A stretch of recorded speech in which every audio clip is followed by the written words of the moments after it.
سرمایہ دارانہ نظام میں اجارہ داری اس وقت وجود میں آتی ہے جب کسی شے کا پیداکار صرف اکیلا ہو، یہ بھی میں نے آپ کو دیا، اور اس کی پیداوار کا کوئی نعمل بدلنا ہو، یعنی وہ جیسے نہیں ہو۔ اچھا، ہوتا یوں ہے کہ ایک تاجر پیداکار سے معاہدہ کر لیتا ہے، ٹھیک ہے نا، یعنی جس اندر سے کوئی چیز جو پیدا ہو کہ اس کا تیار کردہ مال ایک مخصوص حلقہ یا علاقہ میں صرف وہی فروخت کرے گا۔ اس طرح چند اشخاص باہمی سازش یا معاہدے کے ذریعے اشیاء کا کاروبار اپنے لیے مخصوص کر لیتے ہیں۔ یہ گاڑی بھی میں نے ابھی آپ کو بات بتائی۔ اچھا، بعض اوقات مسابقت کے ذریعے دوسروں کو اس بات پر مجبور کر دیا جاتا ہے کہ وہ ان اشیاء کا کاروبار ترک کر دیں جن پر اجارہ دار کو اجارہ داری حاصل ہے۔ اس طریقے سے اجارہ دار صارفین سے منہ مانگی قیمت طلب کرتے ہیں۔ اجارہ داری میں خریدار تو محدود نہیں ہوتے، مگر فروشندہ یا پیداکار صرف ایک ہوتا ہے۔ فروشندہ کو جو اس چیز کو فروخت کرتا ہے، بیچتا ہے، مارکیٹ تک پہنچاتا ہے، وہ کیا ہوتا ہے؟ ایک ہوتا ہے، جسے صنعت کی پوری پیداوار پر کنٹرول حاصل ہوتا ہے اور جس کی تیار کردہ اشیاء کا کوئی نعمل بدل نہیں ہوتا۔ اجارہ داری کی تعریف میں کہا گیا ہے کہ اس قسم کے کاروبار میں فروشندہ صرف ایک فرد ہوتا ہے، یعنی فرد واحد ہوتا ہے۔ اس کا مطلب یہ ہے کہ پیداکار ایک کمپنی بھی ہو سکتی ہے اور افراد کا مجموعہ بھی، جسے مشترکہ سرمایہ کی کمپنی یا حکومت یعنی بنیادی شرط ہے، یعنی مشترکہ سرمایہ کی کمپنی بھی ہو سکتی ہے یا حکومت بھی۔ اب بنیادی شرط یہ ہے کہ پیداواری فیصلے کو مرکزی حیثیت حاصل، مگر حکومت بھی اجارہ دار ہو سکتی ہے اگر صرف ایک فرم کو اجارہ داری حاصل ہو تو پھر یہ فرم صنعت کہلائے گی۔ لہذا اجارہ دار بازار میں فرم اور صنعت کا فرق باقی نہیں رہتا۔ اجارہ داری میں اگر کسی ایک شے کی قیمت میں تبدیلی ہوتی ہے تو اس کا اثر اجارہ دار کی پیداوار پر نہیں ہوتا۔ بالفاظ دیگر اجارہ دار کی پیداوار کا کوئی قریبی نعمل بدل بھی نہیں پایا جاتا۔ اس نظام میں اجارہ دار آسانی سے قیمت کو کنٹرول کر سکتا ہے اور جس سطح پر بھی چاہے اپنی پیداوار کی قیمت مقرر کر کے حسب منشا قیمتی پالیسی یعنی قیمت پالیسی اختیار کر سکتا ہے۔ قیمت پالیسی کہ بھائی اس کو میں نے کتنے، اس کی پرائس کس طرح سے فکس کرنی ہے، کیا اس کے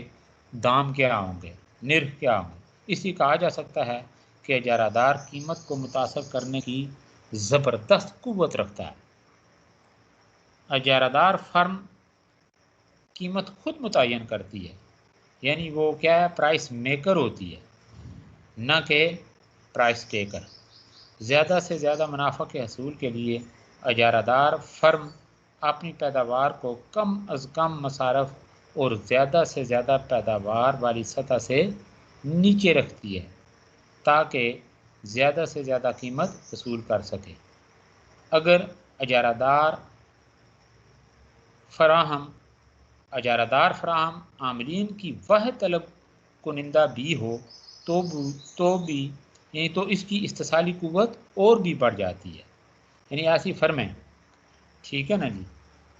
اس حوالے سے کہ بھائی عاملین کی واحد یعنی طلب کنندہ بھی ہو تو اس کی استحصالی قوت اور بھی بڑھ جاتی ہے۔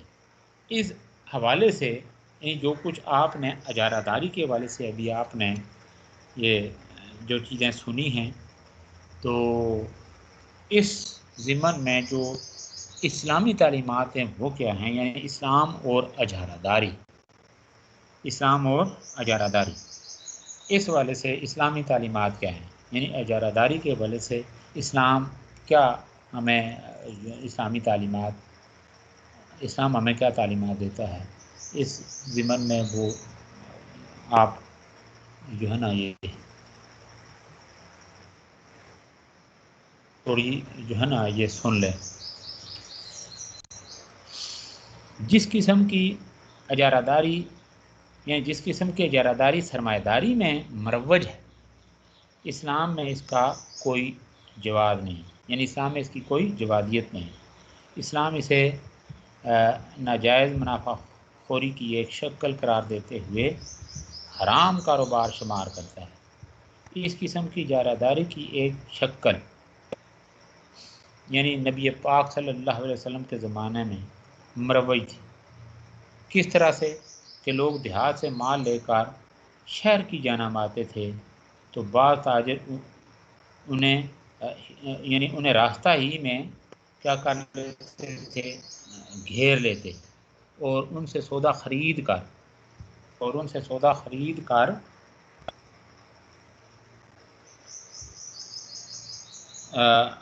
شہر میں مہنگے داموں فروخت کر دیتے۔ اس طرح دیہات سے مال لانے والوں کو نقصان پہنچتا تھا، کیونکہ وہ شہر کی منڈی کی قیمتوں سے ناواقف ہوتے تھے۔ نبی کریم صلی اللہ علیہ وسلم نے اس طریقہ کار کی ممانعت فرمائی۔ حضرت عبداللہ بن عمر سے روایت ہے کہ رسول اللہ صلی اللہ علیہ وسلم نے فرمایا کہ سامان کو آگے جا کر نہ ملو، یعنی سامان کو آگے جا کر نہ ملو یہاں تک کہ اس کو بازار میں لا کر اتارا جائے۔ دیکھیں آپ، اس کے ساتھ ساتھ ایک اور حدیث مبارکہ ہے جسے حضرت عبداللہ بن عمر نے ہی بیان کیا ہے۔ وہ فرماتے ہیں کہ ہم آگے جا کر، یعنی وہ یہ روایت کرتے ہیں کہ ہم آگے جا کر قافلہ والوں سے ملا کرتے تھے اور ان سے غلہ خریدتے تھے۔ نبی پاک صلی اللہ علیہ وسلم نے ہم کو اس سے منع فرمایا۔ اللہ کے نبی نے یعنی ہم کو اس سے منع فرمایا۔ اسی طریقے سے حضرت ابو ہریرہ رضی اللہ تعالیٰ عنہ، ان سے مروی ہے کہ حضور صلی اللہ علیہ وسلم نے فرمایا کہ تجارتی قافلے سے آگے جا کر نہ ملو اور کوئی دوسرے کی خریداری پر خریداری نہ کرے اور نہ نرخ بڑھائے، نہ شہری دیہاتی کے لیے تجارت کرے اور اونٹ بکری کا دودھ نہ روکو۔ یہ ہیں اسلامی تعلیمات، یعنی اجارہ داری کے حوالے سے اسلامی تعلیمات، اسلام اور اجارہ داری۔ یہ مختصر سا ٹاپک تھا، آگے ہم بڑھتے ہیں اب نیکسٹ ٹاپک کی طرف۔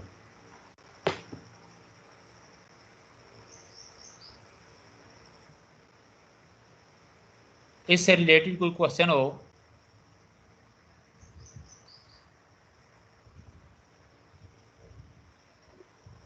سر حدیث مبارکہ ایک دفعہ ریپیٹ کر دیں۔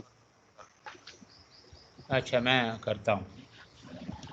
یہ حدیث مبارکہ نبی کریم صلی اللہ علیہ وسلم نے فرمایا، یہ میں نے ابھی ایک حدیث تو بیان کی تھی حضرت عبداللہ بن عمر رضی اللہ تعالیٰ عنہ۔ یہ جی روایت ہے کہ آپ صلی اللہ علیہ وسلم نے فرمایا کہ سامان کو آگے جا کر نہ ملو،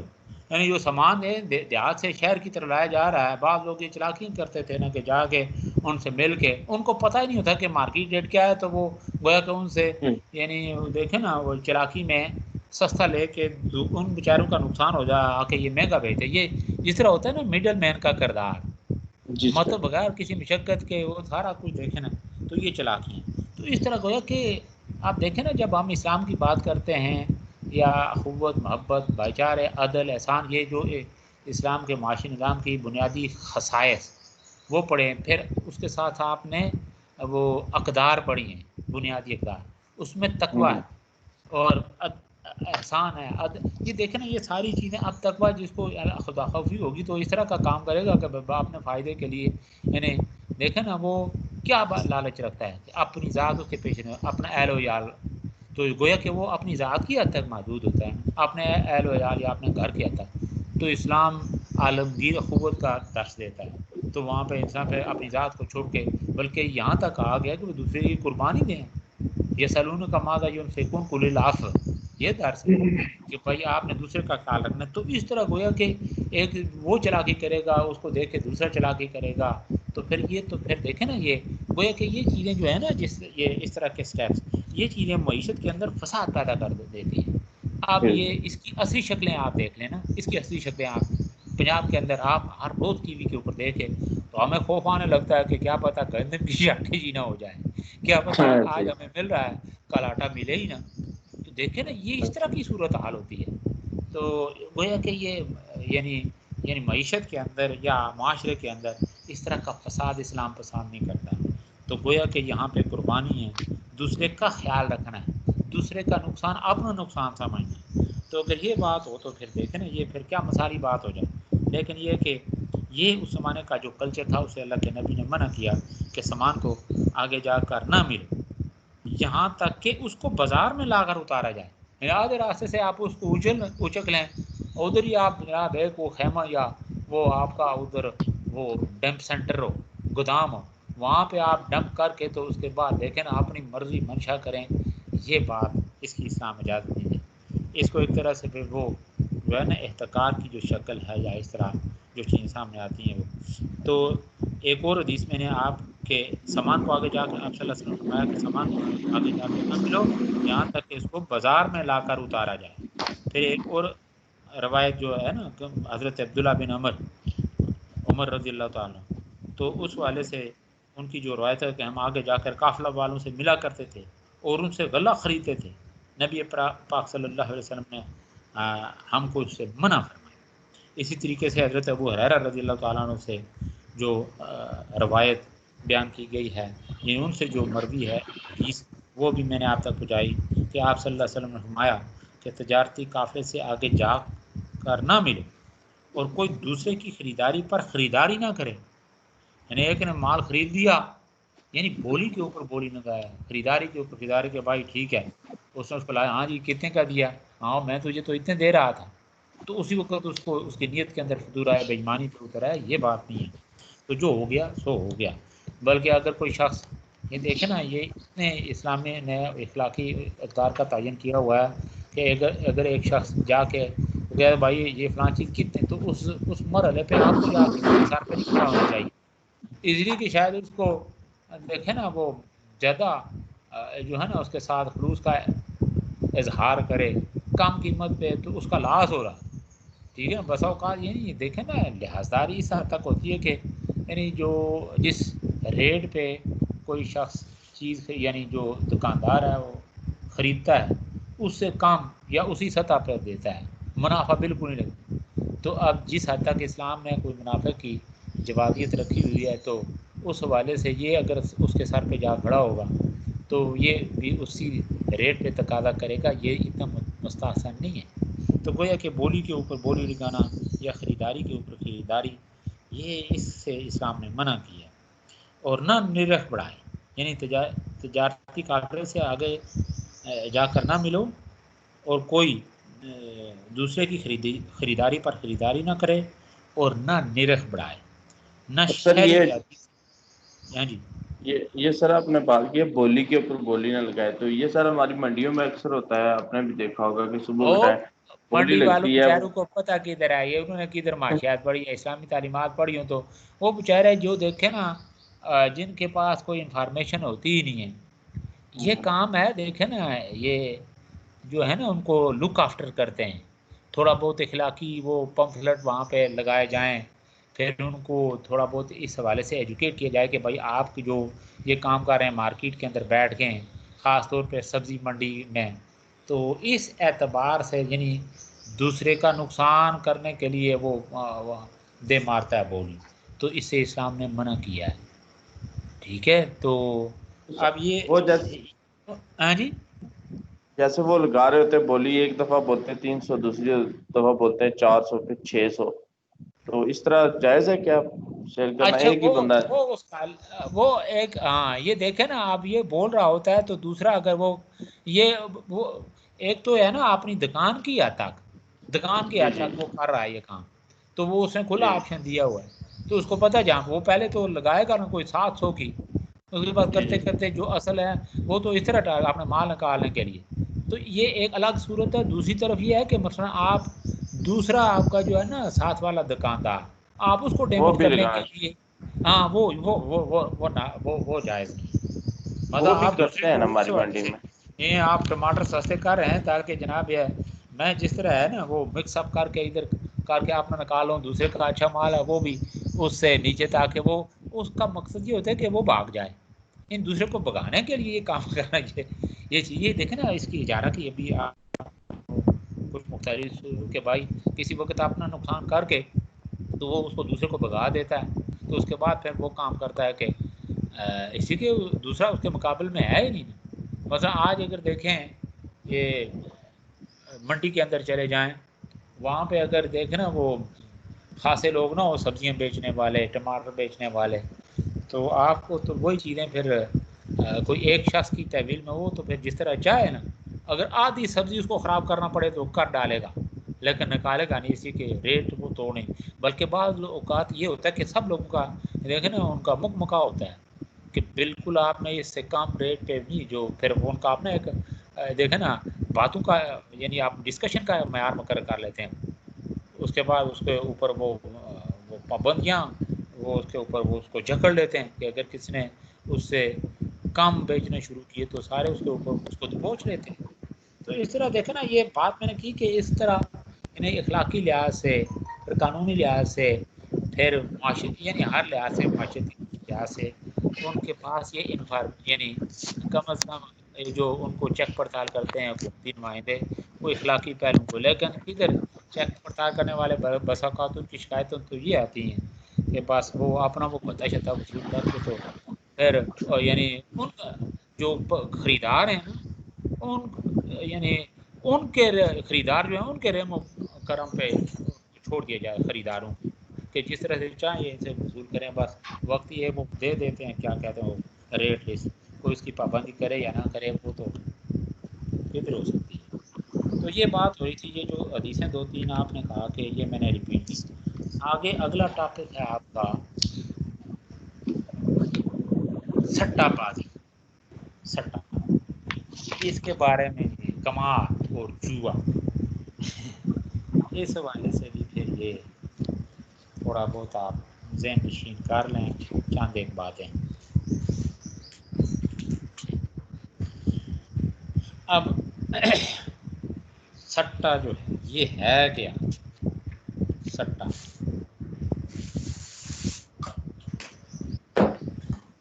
قمار جو ہے یعنی جو مروجہ جو قمار امیز جو معاملات ہیں وہ ہیں کیا، قمار کا مفہوم کیا ہے، یہ تھوڑا ذہن میں کر، یہ قمار ویسے جوئے کو کہتے ہیں، یعنی زمانہ جاہلیت میں جو جوئے کا کاروبار تھا، یہ پڑھ چکے، یہ پڑھیے نا آپ نے سورہ مائدہ آیت نمبر 90 اور 91، اس میں اس کی ڈیٹیل ہے سورہ مائدہ۔ اس یہاں پہ متعلقہ ٹیچر آپ چونکہ اس وقت 4th سیمسٹر میں، یہ دوسرے سیمسٹر میں یا پہلے سیمسٹر میں آپ نے پڑھ لیا، تو پہلے دوسرے سیمسٹر میں غالباً، تو اس کی ڈیٹیل آپ نے پڑھی ہوگی کہ زمانہ جاہلیت میں جوئے کا کاروبار یعنی بڑے ہائی لیول پہ تھا، یعنی اس کی یعنی بھیانک شکلیں کیا تھیں کہ یعنی لوگ اپنے بیوی بچوں کو بھی جوئے کی نظر کر دیتے تھے۔ اچھا، پھر حصوں کی تقسیم اور مختلف خرید و فروخت کے معاملات جوئے پر ہی مبنی ہوتے تھے، یہ کچھ شکل تھی، اور اسلام نے عرب معاشرے میں مروجہ جوئے کی تمام شکلیں جو تھی اس کی سختی سے تردید کی، یعنی سختی سے اس کی ممانعت کی۔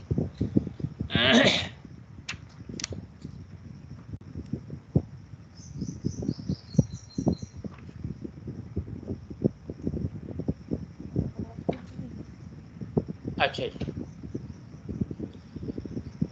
اس کی جو قمار کے حوالے سے